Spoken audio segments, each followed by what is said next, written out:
Nimok discute fractais. Depois de mais de 2000 anos, com o surgimento das geometrias não euclidianas no século XIX, a humanidade foi tomando conhecimento de coisas hoje óbvias.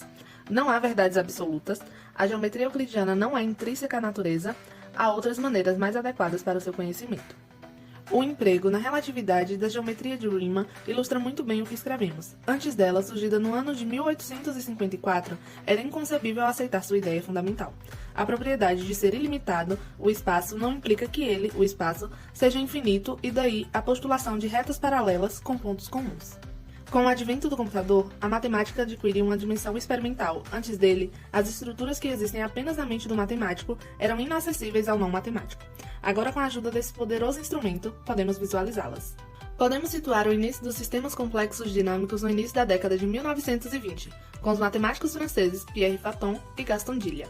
Porém, tivemos que esperar pelas décadas de 1970 e 1980 para a visualização, por intermédio dos gráficos feitos em computador, das estruturas trabalhadas mentalmente por eles. Vejamos a fotografia de uma imagem computadorizada de um objeto denominado conjunto de Mandelbrot.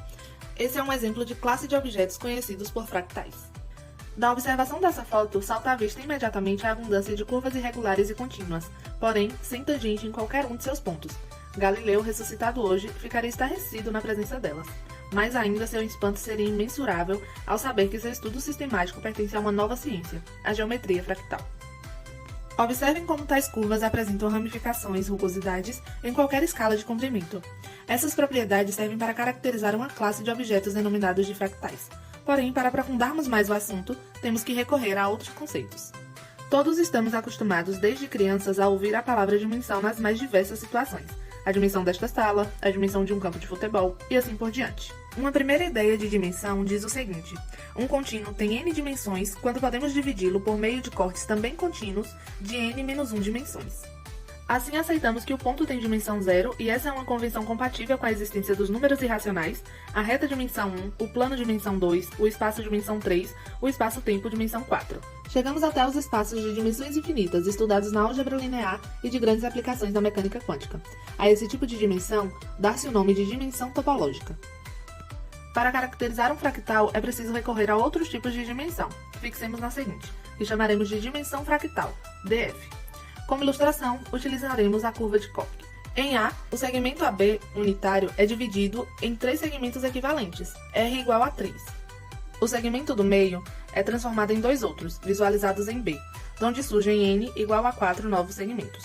Novamente, cada um dos 4 segmentos é dividido em 3, obtendo-se C. Quando esse processo se repete indefinidamente, obtém-se um objeto que é chamado de fractal. Pelo exposto, é fácil calcular a dimensão da curva de Koch. df é igual a ln de n dividido por ln de r, que é igual a ln de 4 dividido por ln de 3, que é igual a 1,2618 e assim segue, que é um número irracional. Vamos a um outro exemplo, o tão falado conjunto de Cantor. Sua construção parte também de um segmento de reta que é seccionado em outros 3 segmentos iguais. Então, retiramos o pedaço intermediário, sobrando 2 segmentos iguais, os quais são igualmente repartidos em 3 novos segmentos iguais. Então, retiramos os segmentos intermediários e o processo já descrito anteriormente prossegue indefinidamente.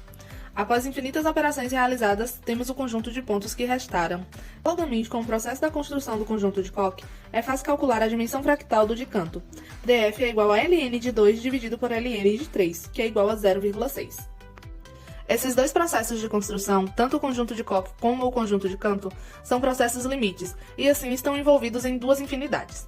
Uma infinidade potencial e uma infinidade atual, acabada, que é um conceito nuclear na teoria dos conjuntos criada por Cantor.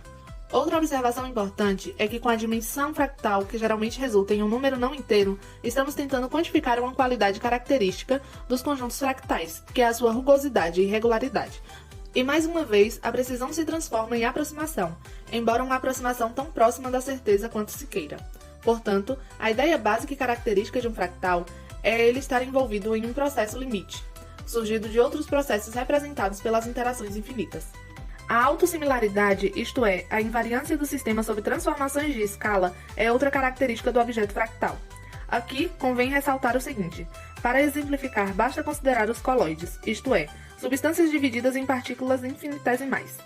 Temos, por exemplo, a névoa, a nuvem, a gelatina, a fumaça.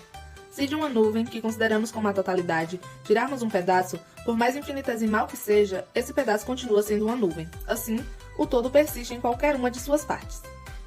Assim, qualquer ampliação de um trecho de um fractal mostrará o mesmo fractal.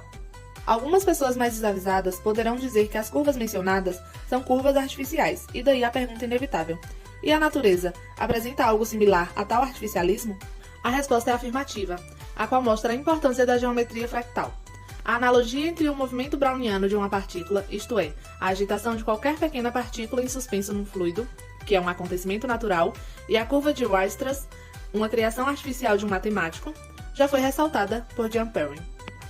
E assim o NEMOC finaliza a sua breve discussão sobre fractais.